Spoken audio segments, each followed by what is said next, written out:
Welcome back sa aking YouTube channel. Para sa mga first time lang po na manood, please click mo na yung Jeremy's TV, Manila. Anyway guys, wala nang bayad, libre lang. Tulong mo na lang din sa kapwa mo. Alright? Thank you very much po. So topic natin yung for today's video or reflection, malang araw na lang guys. So ito yung buwan ng pag-ibig o pagmamahalan. So malapit na talaga yung Valentine's Day. So kaya tayo lumitaw ngayon dito sa mundo guys dahil sa pagmamahalan 'di ba ng ating mga magulang. So nagkainlaban sila hanggang sa nakabuo sila ng pamilya at yun na nga naging bunga tayong lahat ng mga tao na from generation to generation ang mga nangyayari, 'di ba? So tuloy-tuloy lang yung mga ganung proseso. Kaya nga ayon sa Genesis chapter 2 verse 24, yan ang dahilan na iiwan ng lalaki ang kanyang ama't ina at makipag-isa sa kanyang asawa at silang dalaway magiging isa. Guys, napakalinaw, di ba? Yung dalawang mag-asawa, magiging isa na. Tapos hiwalay na sila. So, napakalaga kasi, yung, lalo na yung unang panahon, actually, hanggang sa ngayon naman, ang role ng isang tatay, di ba? Sa isang pamilya. Kasi pagkatapos ng Diyos, siya na, di ba? Siya na yung tatay, yung parang leader o head of the family. So, minsan, lalo na sa ating mga Pilipino, guys, isa ito sa nangyayari talaga, di ba? So, sa ating kulturang Pilipino, magandang ating kultura. Yung gusto natin, dahil nga nung bata pa tayo, kung ilan tayo magkakapatid, magkakasama tayo. Pero iba na, di ba? Pag dumating na yung time na nasa edad ka na at nag-asawa na isa-isa sa membro ng pamilya. So, dapat exclusivity na yon, di ba? Na humiwalay na kayo sa inyong pamilya. Kaya nga sabi nasa natin kanina, di ba? Yung dalawa magiging isa na, isang pamilya na. So, yun ang pinaka-ano natin mga Pilipino, na talagang very close tayo sa pamilya. Pero, ang totoo niyan, maraming nagiging disadvantage din. 'Di ba? Pagka halimbawa sa isang pamilya, 'di ba? Sa isang pamilya, minsan makita mo sa isang bahay, tatlong pamilya 'yan. Yung nanay at tatay, tapos nagkaroon ng anak, may mga apo pa. Sumunod yung ibang kapatid, ganun din. So, sama-sama sa isang minsan bahay, compound, yun ang nangyayari guys, di ba? Yun ang kadalasang nangyayari. So kaya minsan nagiging problema rin.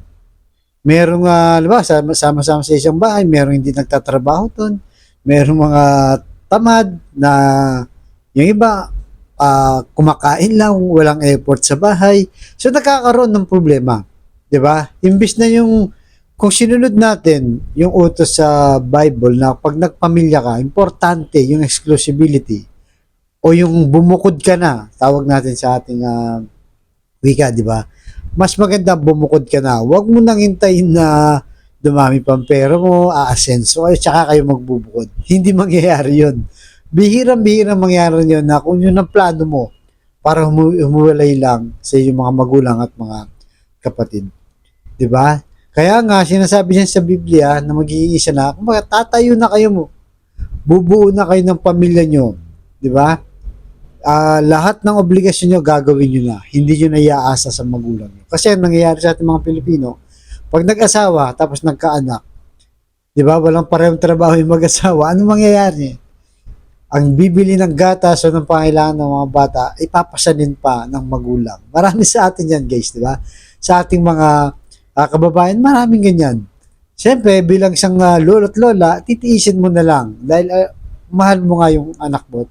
Totoo yun dahil ganun tayo nakakakulo sa ating pamilya. Pero, yun na nga, isang disadvantage nun, nagkakaroon ng problema dahil yung minsan umaasa na lang, di ba? Yung imbis na nag-asawa kayo, naghiwalay na kayo o bumukod na kayo, guys, umaasa pa rin kayo sa magulang nyo. Kaya tuloy, ang kawawa, yung lola, di ba?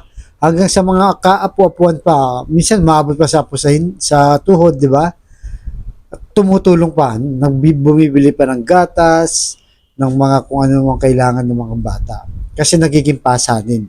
Yung dapat na ginagawa ng talagang magulang na ipapasa pa sa lola at lolo. Kaya minsan kung wala namang asawa, sa tito o sa tita na dalaga or nasa abroad yung isang kamag-anak. So, nagiging hindi maganda po.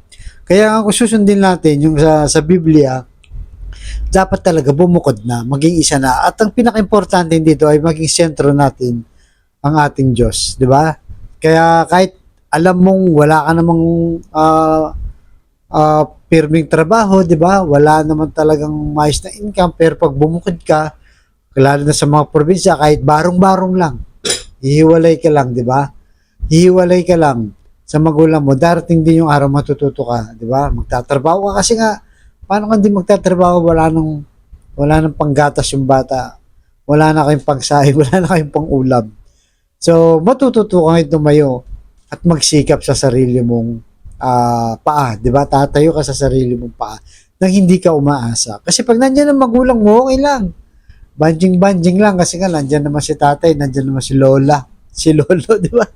Natutulong, na sasagot o sasalo sa mga gastusin ko bilang isang pamilya. Kaya nga 'di ba, yung minsan naman 'di ba kahit mag-live-in pa lang, hindi pa kinakasal, 'di ba? So ang nangyayari diyan parang mag-shota lang, wala pang basbas ng pare, ng simbahan o ng mayor o ng ano pa mga nagpakasal sa kanila. So ang puhunan kasi, 'di ba? Ang puhunan ng isang pamilya, guys, ito yung sa Diyos. Yung pandasyon natin sa Diyos, yun ang nagiging puhunan para maging matatag ang pamilya. Kahit alam mong hindi ka sigurado sa gagawin mo sa buhay dahil bumukod ka na, mangingibabaw yung obligasyon mo at responsibilidad mo na gawin ang nararapat para sa mahal mo sa buhay, sa mga anak mo, sa asawa mo, at sa buong pamilya mo. Kaya yan po ang ating pagnilayan at hingin na sa ating Panginoon na sana'y gabayan tayong lahat na pag humiwalay tayo ang sentro ng ating buhay ang Diyos. At alam naman natin na hindi niya tayo pababayaan kung siyempre gagawin natin ang part natin, magsisikap tayo, maghahanap buhay tayo, magtutulungan tayo bilang mag-asawa, di ba? Para sa ikaunlad ng pamilyang bubuin mo. Alright? So sa kapatid po natin na nanonood sa aking vlog na may matinding karamdaman, problema sa pamilya, at problema rin sa pinansyal. Sabayin mo ko sa napakasimpleng dasal. Kung ikay maniwala at magtiwala sa Diyos, tsak yun ay kanyang ibibigay anumang iyong kahilingan. Basta ikaw ay manampalataya at gawin mo ang obligasyon mo. Lord, bless niyo po ang kapatid naming nanonood sa aking vlog na may matinding karamdaman. Bedridden na, Lord. May taning na po sa buhay. I-bless niyo po, Lord. May stage 4 cancer na rin, Lord. At kung ano pa mga karamdaman bumabalot sa kanyang katawan, ipuhin niyo po, Lord, ng inyong mapagpagaling na kamay. Yakapin niyo po. Tanggalin niyo po kanyang karamdaman. Haplusin niyo po, Lord, para sa kanyang pamilya. Ganon din sa pamilyang nagkawatak-watak, nagkasira-sira dahil sa hindi pagkakaunawaan. Pagbigkis-bigkisin niyo po muli ang kanilang pamilya. At lalong-lalo na po sa financial, Lord, na kailangan namin lahat. Ultimo, pambili ng bigas, ng ulam, pambawon sa mga bata, pambili ng gamot, at kung ano-ano pa, Lord.